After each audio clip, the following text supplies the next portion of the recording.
یو حدیث کې داسې راځي امام مسلم راوړی دی چې یو سړی راغی او سورلی یې راوسته اوښ یې راوسته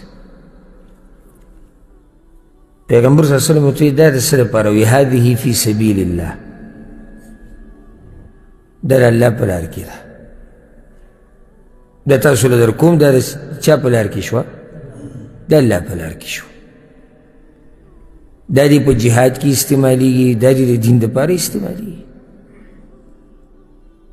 اوښه د الله په لار کې ورکول دا لوی کار دی نن سبا لوی کار دی او په هغه وخت کې خو تپوس مه کوه پیغمبر صلی الله علیه وسلم ورته وی د حدیث نه وکړي دي لک بها یوم القیامه 700 ناقه د دې په بدل کې به الله 200 اوښانې درکوي د قیامت په ورځ 200 اوښانې د دې په بدل کې به الله درکوي نص راغلی دی د دې 200 او الله قرآن کې وایي مثل الذین ينفقون اموالهم فی سبیل الله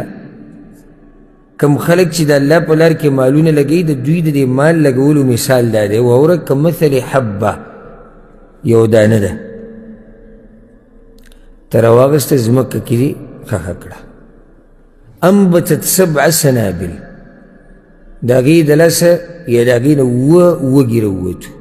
څو اووه ګیرې اووه د یوې دانې نه یوې دانې کار دومره وکړو چې څو وږي شو اووه فی کل سنبلة 100 حبه